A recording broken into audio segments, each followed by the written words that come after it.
கண்ணியமானவர்களே, நம்முடைய தனிப்பட்ட வாழ்க்கையினுடைய நிம்மதி, தனிப்பட்ட நம்முடைய வாழ்வின் நிம்மதிக்காக ஒரு 5 விஷயத்தை நம்முடைய வாழ்க்கையில் ஒவ்வொரு மனிதர்களும் எல்லா நாளும் கடைபிடித்து வந்தோம் என்று சொன்னால் நாம் நிம்மதியாக இருப்போம்.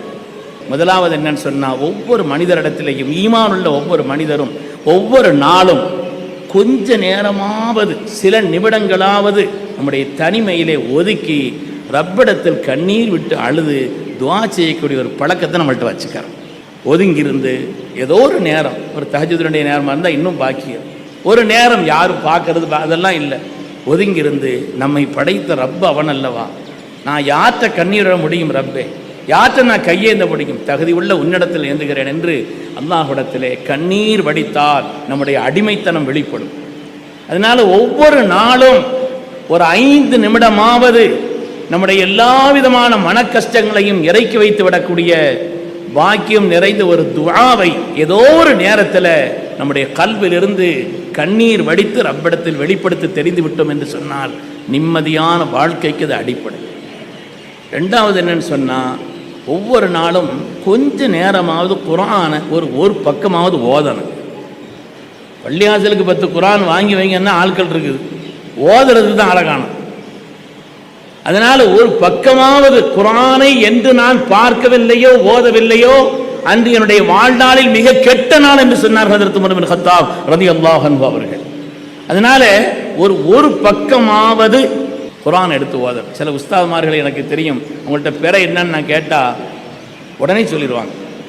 இன்னைக்கு பிற எத்தனை டேட்டை கூட ஞாபகம் பிறையாகவும் தெரியாது, என்னன்னு கேட்டால் சொல்லிடுவாங்க. காரணம் என்னென்னா, அன்னைக்கு அந்த ஜுஸு ஓதிருப்பேன்னு சொன்னான், அன்றைக்கி நான் அந்த ஜுஸு ஓதி இருக்கிறேன், அந்த ஜுஸு தஹஜ்ஜுதில் நான் ஓதி தொழுதுருக்கிறேன்னு சொல்லுவாங்க உண்மையானவர்களே. அதனால் கொஞ்ச நேரமாவது அல்லாஹுடைய வேதத்தை வான்மண்டலத்திற்கும் பூமிக்கும் மத்தியிலே கியாமத்து நாள் வரை ரப்பு தந்த பேர் அற்புதம். அல் குர்ஆனு ஹப்லுல்லாஹில் மதீன் மன் கால பிஹி ஸதக வ மன் அமில பிஹி ரஷத வ மன் இஅ்தஸம பிஹி ஃபகத் ஹதா இலா ஸிராத்தின் முஸ்தகீம். வான்மண்டலத்திற்கு பூமிக்கும் கியாமத்து நாள் வரை உள்ள பேரற்புதமான ஒரு கயிறு. அதனால அது ஓதக்கூடிய கொஞ்ச நேரமாவது எடுத்து பார்த்து ஓதக்கூடிய, பார்த்தாலே நமக்கு வணக்கமாகக்கூடிய இபாதத்தாகக்கூடிய அதிசயம் உள்ள ஒரு செய்தி. 3வதாக நாம் ஒவ்வொரு நாளும் கொஞ்ச நேரமாவது திக்ர் செய்யும். ஏதோ ஒரு திக்ர் நேமமாக அல்லாஹ் காலையில் மாலையில் திக்ர் செய்ய சொல்லி சொல்கிறான். திக்ருடைய பயன்பாடுகள் கொஞ்ச நஞ்சம் அல்ல. அல்லாமா இப்னுல் கய்யிம் அல் ஜௌஸி ரஹ்மத்துல்லாஹி அலைஹி அவர்கள் அதற்கென்று ஒரு தனி நூல் எழுதியிருக்கிறார்கள், அற்புதமான நூல். திக்ரினால் ஏற்படக்கூடிய பயன்களை குறித்து அதனுடைய ஆயாத்துகள் ஹதீதுகளை கொண்டே தொகுத்து ஒரு நூல் எழுதியிருக்கிறார்கள். திக்ரை பற்றி சொல்ல வேண்டுமானால் அவ்வளவு செய்திகள் இருக்கிறது.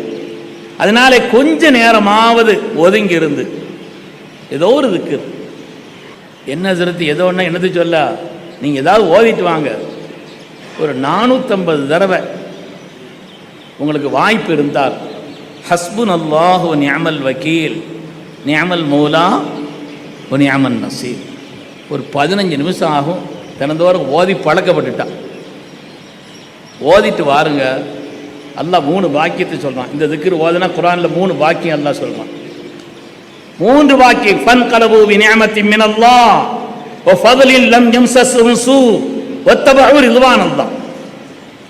விளக்கி சொல்லல, நிஅமத்துகள் நம்மை தேடி வரும். இந்த திக்ரை ஓதினால் நிஅமத்துகள் நம்மை தேடி வரும் அல்லாஹ் சொல்கிறான். 2வது, அல்லாஹ் நமக்கு தந்த பாக்கியங்களில் எந்த கெடுதலும் வராது.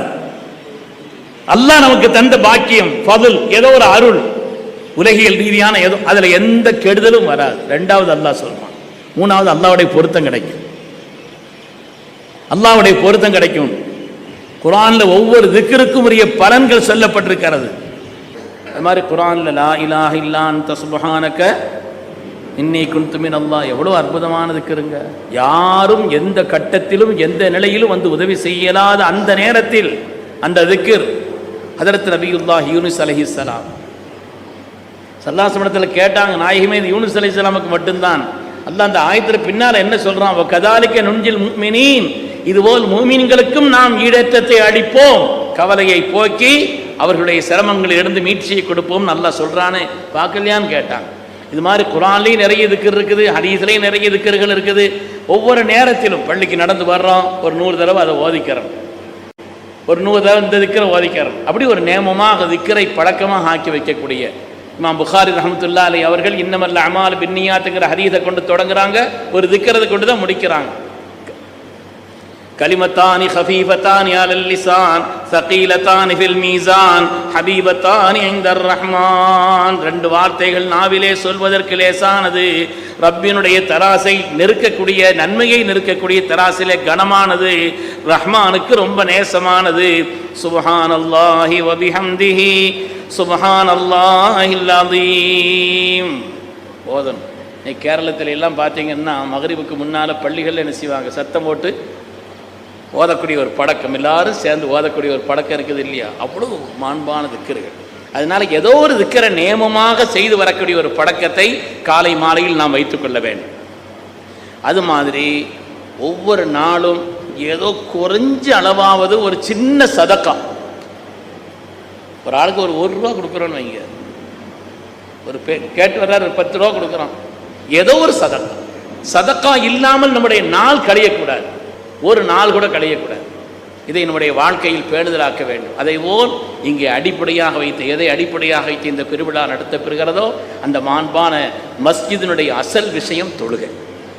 ஒவ்வொரு நாளும் 5 கால தொழுகையை நம்ம ஹிசாப் பார்க்கணும். இதிலிருந்து தொழுதுட்டோமா கரெக்டான. தொழுகையாளிகளை பொறுத்தவரையில் தஹஜ்ஜுத் தொழுகை அவங்க ஃபர்து மாதிரி ஆக்கிக்கிறணும். தொழுகாதவங்க 5 தொழுகை கரெக்டாக தொழணும். தொழுகையாளிகளாக இருக்கிறவங்க அவங்க தஹஜ்ஜுத் தொழுகையை நியமமாக பேணிக்கிறோம். இன்ஷா அல்லாஹ் நியத் வைக்கலாமா? பாக்கியமானது. உலகத்தில் ஸல்லல்லாஹு அலைஹி வஸல்லம், அதாவது அல்லாஹ் தஆலா ஸல்லல்லாஹு அலைஹி வஸல்லம் பிறந்த நேரம் தஹஜ்ஜுடைய நேரம், ஸல்லல்லாஹு அலைஹி வஸல்லம் உலகத்தில் உதித்த நேரம், அவர்களுக்கு நுபுவத்து வழங்கப்பட்ட நேரம் தஹஜ்ஜுடைய நேரம், நுபுவத்து வழங்கப்பட்ட நேரம் தஹஜ்ஜுடைய நேரம். ஃபலா உக்ஸிமு பில் குன்னஸில் ஜவாரில் குன்னஸ் வல்லைலி இதா அஸ்அஸ வஸ்ஸுப்ஹி இதா தனஃபஸ் இன்னஹு லகவுலு ரசூலின் கரீம். விளக்கம் சொல்லல, ஹஸரத் மாட்ட கேட்டுக்காங்க. அது உலகத்தில் அல்லாஹ்வுடைய தூதரான ஜிப்ரீல் அலைஹிஸ்ஸலாம் முதலாக நுபுவத்தை கொடுத்த நேரம் தஹஜ்ஜுடைய நேரம். அது மாதிரி அல்லாஹ் அடியார்களோடு நெருங்கி வரக்கூடிய நேரம் அந்த தஹஜ்ஜுடைய நேரம். அல்லாஹ் தஆலா குர்ஆன் ஷரீஃபிலே தஹஜ்ஜுதை பற்றி மாத்திரம் இஷாரத்தன் கினாயத்தன் சராஹத்தன் 40 இடத்துக்கு மேலே அல்லாஹ் சொல்கிறான். யாக்கூப் அலைஹிஸ்ஸலாம் போய் சொன்னாங்க இல்லையா, யூசுப் அலைஹிஸ்ஸலாம் இந்த மாதிரி கிணத்துல தள்ளி விட்டோம், நினைச்சாலே மனசில் வேதனையாக இருக்குது, எவ்வளோ பெரிய தப்பு பண்ணிட்டோம், எங்களுடைய தகப்பனார் அவர்களை எங்களுக்காக நீங்கள் அல்லாட்ட மன்னிப்பு கேளுங்க, ஒரு நேரம் இருக்குது அப்போ நான் செய்கிறேன்னு சொன்னான். அது தஹஜ்ஜுத் நேரம்னு எழுதுவான். ஒரு 40 நாளைக்கு ஒரு குறிப்பிட்ட விஷயத்தை தஹஜ்ஜுதில் நீங்கள் கேட்டு பாருங்க, கண்டிப்பாக அது கபூலாகும். அதனால தொழுகை பொதுவாக, குறிப்பாக தஹஜ்ஜுதினுடைய தொழுகை, இந்த 5 விஷயத்தை இன்ஷா அல்லாஹ் நீங்கள் பேணிக்கிறோம். அல்லாஹ் எனக்கும் உங்களுக்கும் அந்த நசீபை தந்தரல் புரிய வேண்டும். அருமையானவர்களை, முதலாவது துஆ. துஆ கொஞ்ச நேரமாவது துஆ செய்யக்கூடிய பழக்கம். 2வது குர்ஆனுடைய ஆயாத்துகளை சில ஆயாத்துகளாவது ஓதக்கூடிய ஒரு உயர்வான தன்மை. 3வது திக்ர், அதை நம்முடைய கவனத்தில் வைத்துக் கொள்ள வேண்டும். சதக்கா, அதாவது ஒரு சதக்காவுடைய தன்மை, அது அஸ்ஸஹி ஹபீபுல்லாஹ் வலவுகான ஃபாசிகா.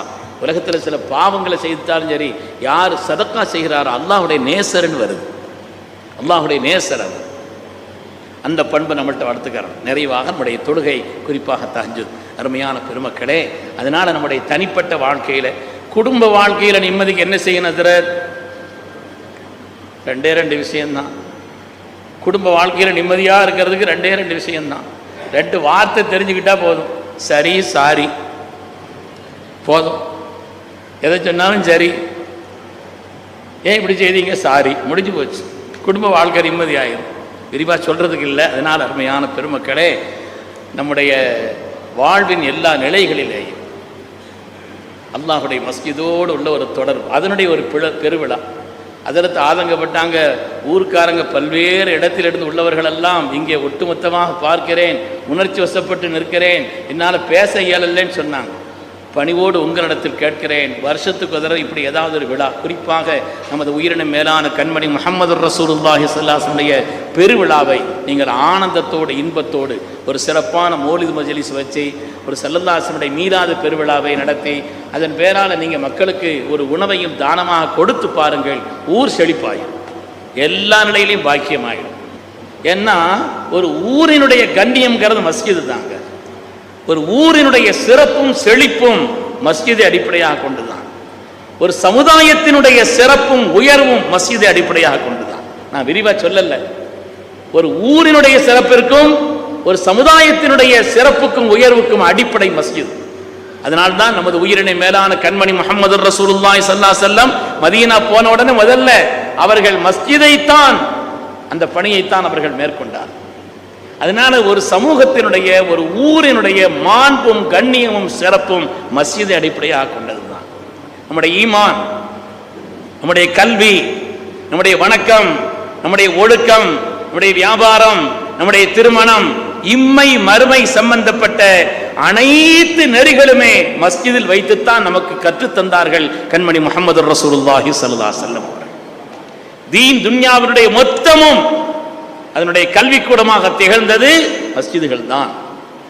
சுப்ஹானல்லாஹ், பள்ளிவாசல்ங்கிறது வெறும் பள்ளி அல்ல, அது ஒரு மருத்துவமனை, அது ஒரு பல்கலைக்கழகம், அது சுகாதாரத்தினுடைய மையம். ஈமானுடைய 70க்கும் மேற்பட்ட அம்சங்கள் இங்கிருந்து தான் கற்றுத்தரப்பட்டது.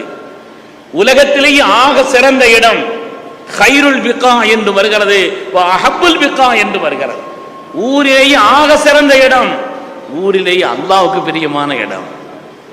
ஊருக்கு வர்ற ரஹ்மத்து பதில் அங்கதான் இறங்குது, அங்க இருந்தா பங்கு வைக்கப்படுது, அங்க இருந்தா உலகத்தில் பங்கு வைக்கப்படுது, ஊருக்கு பங்கு வைக்கப்படுது. அதனால ஊரில் சிறந்த இடம், அது மாதிரி உலகத்திலே இடங்களில் ஆக சிறந்த இடமாக அமைந்திருக்கிறது. அருமையான பெருமக்களே, எல்லா விதமான நன்மைகளுக்கும் காரணமாக அது அமைந்திருக்கிறது. உலகத்திலேயே அமல்களில் சிறந்த தொழுகை அங்கேதான் நிறைவேற்றப்படுகிறது.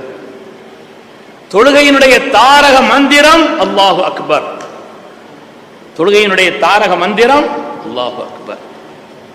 அல்லாஹு அக்பர்ங்கிற ஒரு வாசகம் நம்ம சாதாரண அல்லாஹு அக்பர் அல்லாஹு அக்பர் அக்பர் சொல்லிக்கிட்டே இருக்கலாம். ஒரு மூமினான மனிதன் ஒரு நாள் ஒரு ஃபர்தான சுன்னத்தான வாஜிபான தொழுகைகளிலே அல்லாஹு அக்பர் என்று எத்தனை தடவை சொல்கிறான் என்று கணக்கிட்டால் 350 தடவைக்கும் மேலே நாம் சொல்கிறோம். விளங்கி சொல்றோமாங்க? கப்பீர்ஹு தக்பீரா, அல்லாஹுவை நீங்கள் தக்பீர் சொல்லுங்கள். அல்லாஹ் சொன்னான். அல்லாஹு அக்பர் கௌலுல் அப்தி அல்லாஹு அக்பர் கைரும் மினத் துன்யா வ மா ஃபீஹா. அல்லாஹு அக்பர் என்ற சொல் இந்த உலகத்திலே உள்ள எல்லாவற்றையும் விட மேலானது. இந்த அல்லாஹு அக்பர் நமக்கு என்ன பாடத்தை சொல்லுது? பாங்கில ஒரு நாளைக்கு 50 தடவை, ஒரு நாள் முழுவதும் கணக்கிட்டால் 50 தடவை பாங்கிலே அல்லாஹு அக்பர். பதில் சொன்னோம் சொன்னா அதையும் கணக்கிட்டால் 50. பாங்கில மாத்திரம் பதில் சொல்வதற்கும் பதிலுக்கும் சேர்த்து 50 தடவை அல்லாஹு அக்பர். இனிமே இகாமத் இருக்குது, தொழுகையினுடைய ஒவ்வொரு அசைவும் இருக்கிறது, ஒவ்வொரு கட்டத்திலேயும் அது மனிதர்களிடத்தில் உருவாக்க வேண்டிய பண்புகள் நிறைய. இந்த அல்லாஹு அக்பர் என்ற அந்த உன்னதமான சொற்றொடர் சாதாரணமானதல்ல. தொழுகையில் மாத்திரமல்ல, வாங்கில் மாத்திரமல்ல, சாதாரணமானதல்ல. தனியாக சொல்லக்கூடிய பல சந்தர்ப்பங்கள் இருக்கிறது. அல்லாஹு அக்பர் ஸல்லல்லாஹு அலைஹி வஸல்லம் ஒரு இடத்துல தீ பிடிச்சா ஸல்லல்லாஹு சொல்றாங்க, இதா ராய்துமுல் ஹரீர் ஃபகப்பிரு. ஒரு இடத்துல தீ பிடிச்சா அல்லாஹு அக்பர்னு சொல்லுங்க. ஃபஇன்ன தக்பீர துத்ஃபிஉஹு, தக்பீர் தீயை அணைக்கும்னு சொன்னாங்க ஸல்லல்லாஹு அலைஹி வஸல்லம். தக்பீர் தீயை அணைக்கும். சொல்பவர்கள் சாதிக்குல் அமீன் கண்மணி முஹம்மது ரசூலுல்லாஹி ஸல்லல்லாஹு அலைஹி வஸல்லம். அல்லாஹு அக்பர்ங்கிறது மாத்திரம் நாம விளங்கிட்டா, அதனுடைய தத்துவங்களை, அதனுடைய உன்னதத்தை, அதில் இருக்கக்கூடிய மேன்மையை நாம் விளங்கி விட்டோம்னு சொன்னா, ஒரு தடவை அல்லாஹு அக்பர்ங்கிறத கண்ணீர் வடிக்காம நம்மளால சொல்ல முடியாது. அவ்வளவு உன்னதமான ஒரு நிலை அல்லாஹு அக்பர். சுப்ஹானல்லாஹ், என்ன வார்த்தை, என்ன வார்த்தை! அல்லாஹு அக்பர்ங்கிறது பல கட்டங்களிலே நமக்கு மார்க்கம் சொல்லி தந்திருக்கிறது. ஒவ்வொரு இடம் மாத்திரம் அல்ல, எல்லா இடத்திலையும் அது நமக்கு சொல்லி தரக்கூடிய பாடத்தில் முதலாவது பாடம் என்னன்னு சொன்னா, அது சொல்லி தரக்கூடிய பாடங்களிலே பொதுவாக மனுஷனுக்கு நான் பெரியவன்கிற எண்ணம் இருக்கும், அந்த பெரிய ஆள் அப்படிங்கிற எண்ணம் மனுஷனுக்கு இருக்கும். கல்வியினால், செல்வத்தினால், செல்வாக்கினால், பதவிகளினால், பல்வேறு தனித்தன்மைகளால ஒரு கெத்து, ஒரு நெஞ்ச நிமித்திர தன்மை மனுஷனுக்கு இருக்கும். ஆனால் அல்லாஹு அக்பர், அல்லாஹு அக்பர்ங்கிற வார்த்தை இருக்குதே, அந்த அல்லாஹு அக்பர்ங்கிற வார்த்தை அதனுடைய பிரம்மாண்டம் சாதாரணமானது. நாம நம்மளை பெருசாலும் நினைச்சோன்னு வைங்க, நம்மளை உலகத்திலேயே அதிகமாக மனிதர்கள் பயன்படுத்துகிற வார்த்தை 2 தானாங்க. 2 வார்த்தை தான் உலகத்தில் மனுஷர் அதிகமாக பயன்படுத்துகிறாங்களாம். ஐ மை, நான் என்னுடைய, நான் என்னுடைய. ஒரு ஆள் பேசுறதுல பாருங்களேன், நான் எத்தனை தடவை சொல்லியிருக்கிறாருன்னு, என்னுடைய எத்தனை தடவை சொல்லியிருக்கிறாருன்னு பாருங்க. உலகத்திலே அதிகமாக மனிதர்கள் பயன்படுத்தும் வார்த்தை அதுதான். அல்லாஹு அக்பர் என்று சொல்லக்கூடிய இந்த வார்த்தை நமக்கு கற்றுத்தரக்கூடிய பாடம். நம்முடைய கல்வியினால், செல்வத்தினால், செல்வாக்கினால், பதவிகளினால், வேறு தன்மைகளினால் நாம பெரிய ஆளு நினைக்க ஆரம்பிச்சோம்னா, ஒரே ஒரு சின்ன வரலாறு சொல்கிறேன். மௌலானா ரூமி ரஹ்மத்துல்லாஹி அலைஹி அவர்கள் தங்களுடைய மஸ்னவியில ஒரு செய்தியை சொல்றாங்க. ஒரு ஈ, அந்த ஈட்ட சொல்லப்பட்டுச்சான், கடல்னு பிரம்மாண்டமான ஒன்று இருக்குது, பிரம்மாண்டமான கடலில் கப்பல் ஒன்று இருக்குது, அந்த கப்பலை செலுத்தக்கூடிய மாலுமின்னு ஒரு ஆள் இருக்கிறாரு அப்படின்னு அந்த ஈட்ட சொல்லப்பட்டுச்சு. அப்படியா, அவ்வளோ பிரம்மாண்டமானதான் அப்படின்னு அந்த ஈ நினச்சிக்கிட்டு இருந்து 1-2 நாள் கழிச்சு ஒரு இடத்துல கழுத சிறுநீர் கழிச்சிருந்துச்சான். மௌலானா ரூமி சொல்கிற உதாரணம், ஒரு இடத்துல கழுத கொஞ்சம் சிறுநீர் கழிச்சிருந்துச்சான். அந்த சிறுநீருக்கு மேலே ஒரு புல் ஒன்று இருந்துச்சான், சின்ன புல்லுங்கண்ண. அந்த புல்லுக்கு மேலே போய் இந்த ஈ உட்கார்ந்துச்சான். கடல் என்ன கடல், நானும் கடல்ல கப்பலை செலுத்தி கொண்டிருக்கக்கூடிய மாலுமின்னு சொல்லிச்சான். அது கடல் என்ன கடல், இதோ நானும் கடலில் தான் செல்கிறேன், கப்பலில் செல்கிறேன், கப்பலை செலுத்தும் மாலுமியா நான் இருக்கிறேன்னு அந்த ஈ நினைச்சா எப்படியோ அது மாதிரிதான் நாம பெருசுன்னு நினைச்சான். அல்லாஹு அக்பர்னு சொல்ற நேரத்தில் பல நேரங்களில் நாம நம்மளை ஏதாவது ஒரு வகையில் நினைச்சோம்னு சொன்னான். பெருமக்களே, இந்த ஞாபகத்தை மௌலானா ரூமியினுடைய ஞாபகம் நமக்கு வந்துடும். அல்லாஹு அக்பர் என்பது நமக்கு பல்வேறு விதமான படிப்பினைகளை, பாடங்களை சொல்லித் தருகிறது. அந்த உன்னதமான உச்சாடானம் சொல்லப்படக்கூடிய இடம்தான் பாங்கின் வழியாக, இகாமத்தின் வழியாக, தொழுகையின் வழியாக ஒவ்வொரு மனிதனும் ஒரு நாளைக்கு 350 தடவைக்கு மேல் சொல்கிறான். ஹஜ்ஜிலே தவாஃபை ஆரம்பிக்கும் பொழுது சொல்லப்படுகிறது, கல்லறியப்படும் பொழுது சொல்லப்படுகிறது, தக்பீரின் பொழுது சொல்லப்படுகிறது, அறுத்து கொடுக்கப்படும் பொழுது சொல்லப்படுகிறது. பல்வேறு தனிப்பட்ட சந்தர்ப்பங்களில் அந்த சந்தர்ப்பத்தில் தான் இப்படி ஒரு சந்தர்ப்பம் சொன்னாங்க. இது ஆராய்த்து ஒரு ஹரீக ஃபக்கபிரு, நெருப்பை கண்டால் தக்பீர் சொல்லுங்கள், ஃபைன்ன தக்பீர துத்ஃபிஹு, தக்பீர் நெருப்பு அணைக்கும்னு சொன்னாங்க.